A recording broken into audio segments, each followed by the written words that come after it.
दर्शकों के प्यार से बनी बात, मिला 80,000 सब्सक्राइबर्स का साथ। कम समय में 1.5 करोड़ से भी अधिक दर्शकों ने देखा आई इंडिया। नमस्कार, आप देख रहे हैं आई इंडिया और मैं हूं पंकज सिंह गौर। और आज आई इंडिया के स्टूडियो में खास मेहमान हैं जिनका आपसे परिचय कराना इसलिए लाजमी है क्योंकि आप जो है समूचे देश में युवाओं की संसद और पंचायत को आयोजित कर रहे हैं। और जिस तरीके से आपने देखा कि बेरोजगारी को लेकर आज एक बड़ा मुद्दा है, उसी बेरोजगारी पर आप एक करारा प्रहार कर रहे हैं। तो हम आपको बता दें कि आप शशांक शेखर सिंह पुष्कर जी हैं और जिनका स्वागत है। और आज हम चर्चा भी करेंगे क्योंकि सीतापुर में भी अगर बात करें तो राष्ट्रवादी युवा अधिकार मंच द्वारा आज युवा संसद और महापंचायत का आयोजन किया गया था। तो आपका स्वागत है। पहला सवाल मेरा यह है कि युवा संसद और अगर बात करें महापंचायत क्यों आयोजित करनी पड़ रही है, ये बड़ा सवाल है। आप सभी अवगत हैं कि आज देश में बेरोजगारी चरम पर है। पक्ष और विपक्ष के पास कोई ऐसी ठोस कार्य योजना नहीं है। नौजवानों के मुद्दों को लेकर के वो लगातार भ्रमित करती रही।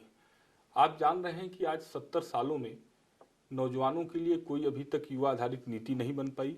उनके लिए राष्ट्रीय स्तर पर कोई आयोग नहीं बन पाया। कुशल योग्य बेरोजगारों के लिए राष्ट्रीय स्तर पर कोई रोजगार गारंटी योजना नहीं बन पाई। प्रतियोगी छात्र छात्राएं 10 साल 5 साल तक फॉर्म भरने के बाद चक्कर लगा रहे हैं, सड़कों पर संघर्ष कर रहे हैं। उनकी समय सीमा कोई तय नहीं है। उनको निःशुल्क कोई अभी तक व्यवस्था नहीं दी जा रही है प्रतियोगी परीक्षाओं को लेकर के। और सबसे बड़ी जो समस्या है वो सरकारी विभागों में जो आउटसोर्सिंग जैसी कुप्रथा लागू की गई है, उस कुप्रथा के माध्यम से पढ़े लिखे योग्य बेरोजगारों का बड़े पैमाने पर शोषण किया जा रहा है।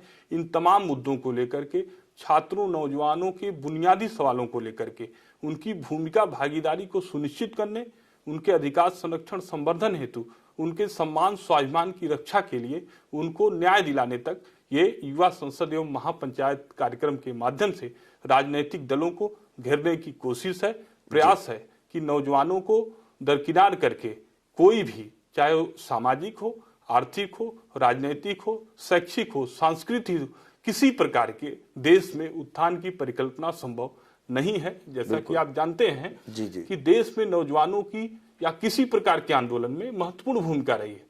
नौजवान उनको सिर्फ वोट बैंक और प्रचार तंत्र तक सीमित रखते हैं। तो मुझे लगता है कि नौजवानों को इन राजनीतिक दलों के चंगुल से बाहर आकर एक मंच पर आने की आवश्यकता है। बिल्कुल। ये बताइए कि आपका ये मत है कि एक मंच पर आने की आवश्यकता है। शशांक शेखर जी, अगर बात करें तो आप देखते होंगे कि समाजवादी पार्टी हो या भारतीय जनता पार्टी हो या कांग्रेस हो, इसमें भी छात्र संगठन बने हुए हैं।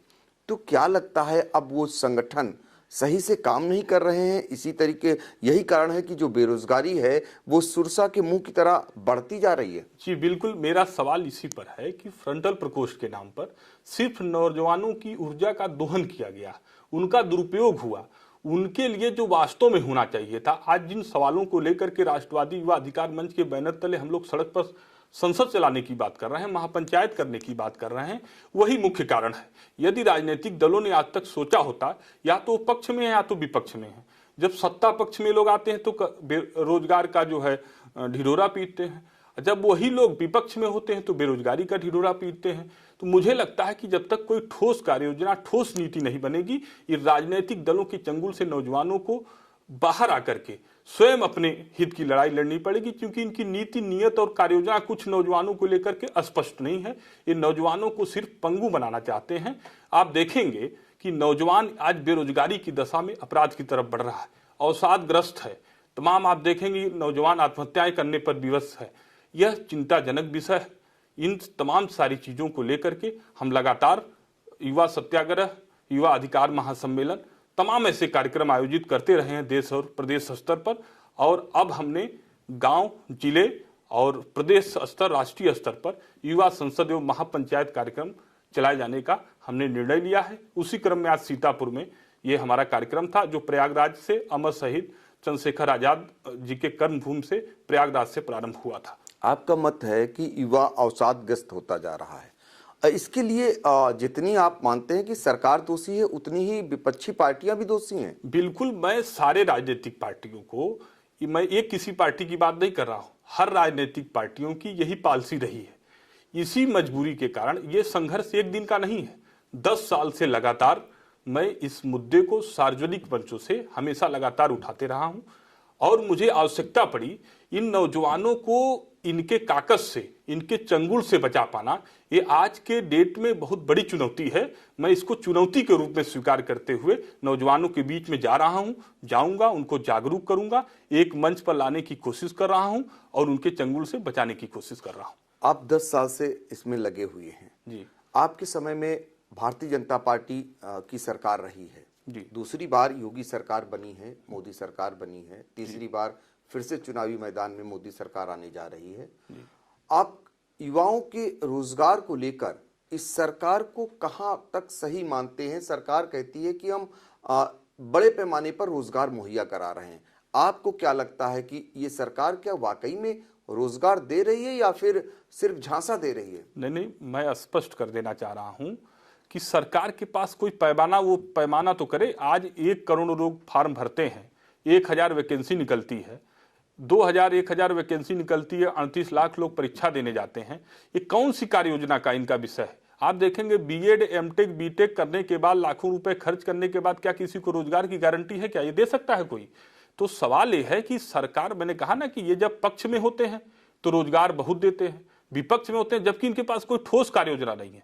तो हमारी मांग है मंच के माध्यम से, राष्ट्रवादी युवा अधिकार मंच की हमेशा मांग है कि जब तक राष्ट्रीय युवा आयोग नहीं बन जाता, युवाओं की कोई नीति नहीं होती, जब तक राष्ट्रीय स्तर पर राष्ट्रीय रोजगार गारंटी जैसी ठोस कार्य योजना, फलदायी कार्य योजना नहीं बनाई जाएगी, तब तक मुझे लगता है कि ये सब खोखले दावे चलते रहेंगे। और यही वक्त है, क्योंकि आप जहां तक अभी बात कर रहे थे प्रधानमंत्री जी की, तो प्रधानमंत्री जी को नौजवानों ने ही हाथों हाथ लिया था, नौजवानों ने रोजगार के मुद्दे पर उनको लाया था।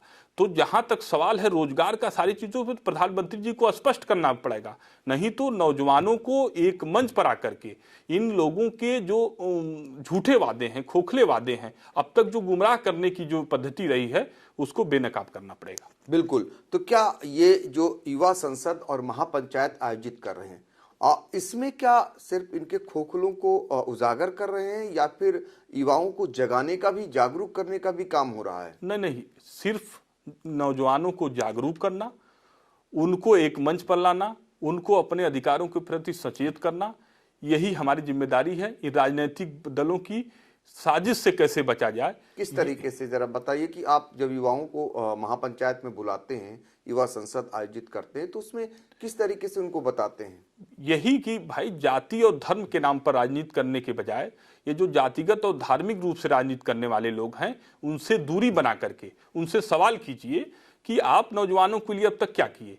कोई नीति हो आप बताइए, कोई आयोग राष्ट्रीय स्तर पर बना हो तो बताइए, कोई रोजगार की गारंटी हो आप बताइए कि कोई बीटेक, एमटेक या लेबर क्लास कोई हो जाएगा तो इसको फला जगह नौकरी मिल जाएगी। वो आपके पास कोई पैमाना हो तो बताइए, तो मैं जो कहेंगे नौजवान वो मानने को तैयार हो जाएगा। लेकिन स्पष्ट कर देना चाहता हूं बड़ी जिम्मेदारी के साथ कि किसी भी राजनीतिक दल के पास, कोई भी हो, चाहे वो पक्ष हो विपक्ष हो, उसके पास नौजवानों को लेकर के कोई ठोस कार्य योजना नहीं है।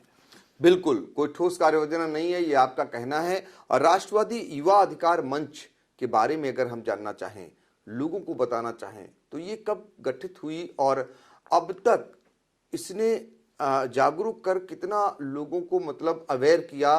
क्योंकि एक बड़ा सवाल हर बार उठता है कि सरकारें बड़े पैमाने पर बेरोजगारों को रोजगार देने के लिए फार्म भरवाती हैं, एक बहुत मोटी रकम सरकारें वसूल कर लेती हैं और आप देखते होंगे कई परीक्षाओं में ऐन मौके पर परीक्षाएं निरस्त हो जाती हैं।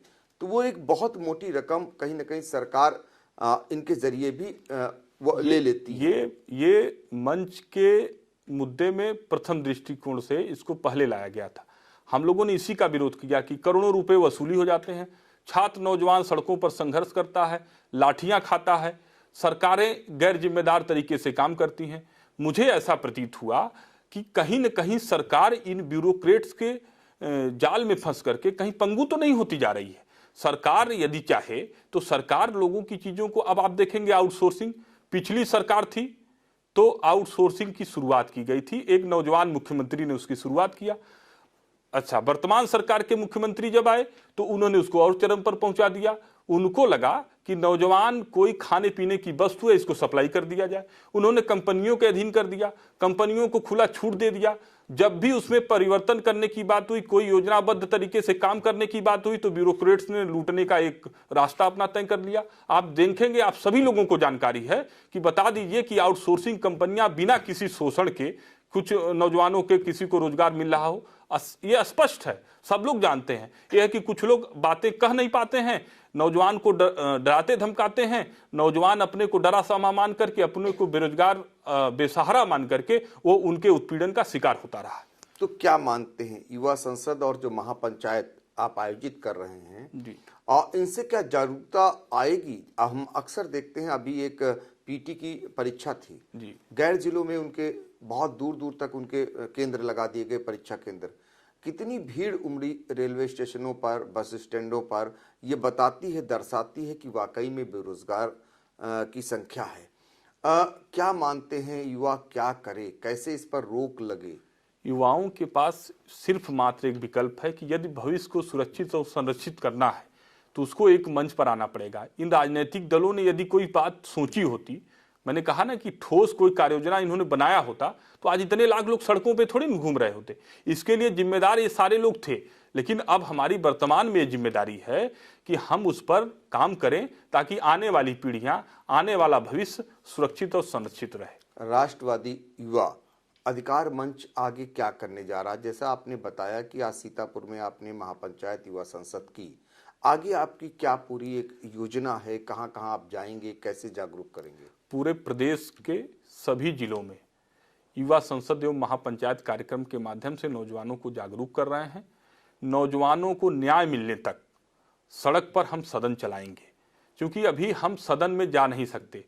सदन में जातियों और धर्मों के नाम पर अभी लोगों ने गुमराह कर रखा है, इन राजनीतिक दलों ने जहर बो रखा है समाज के अंदर। तो मुझे सामाजिक परिवर्तन के साथ साथ नौजवानों के बीच में सकारात्मक तरीके से अभी काम करना है, उनके बीच में जाना है। जिले में जाऊंगा, राष्ट्रीय स्तर पर उनको जागरूक करने का काम करूंगा।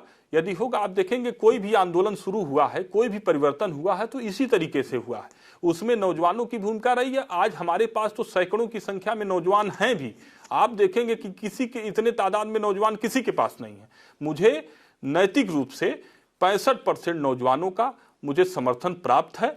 कहीं न कहीं वो मकर जाल में, राजनीतिक दलों की साजिश में कहीं न कहीं बेचारे गुमराह हो जाते हैं। उन जातियों की राजनीति में, धर्म की राजनीति में उनको गुमराह कर दिया जाता है। बस उसी चीज़ों से हम लोग कोशिश कर रहे हैं कि बाहर निकाल करके लाया जाए। नौजवान पढ़ा लिखा, योग्य, समझदार है, बस उसकी ऊर्जा का सही और सकारात्मक उपयोग किया जा सके।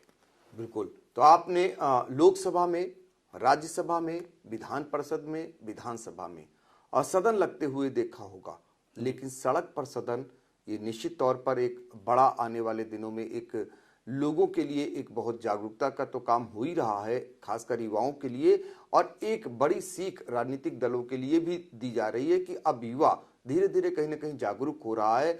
और ये युवा अगर जागरूक हुआ तो कहीं ना कहीं एक दिन घंटी जरूर बजाएगा।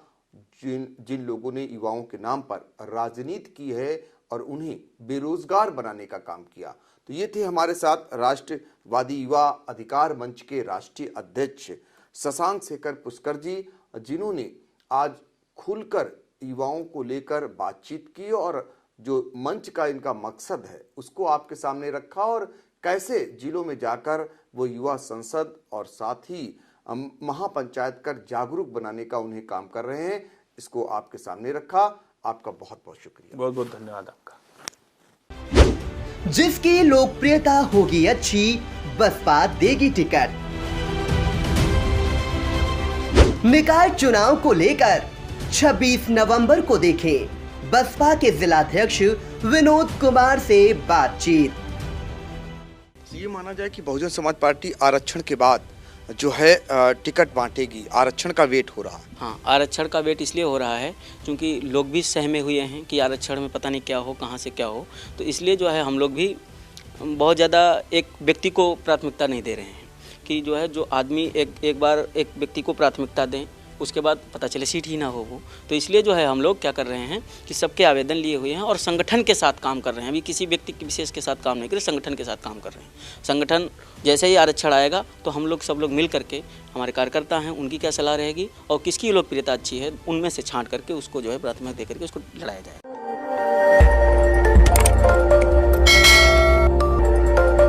खबर आपकी, नजर हमारी। देखते रहिए आई इंडिया।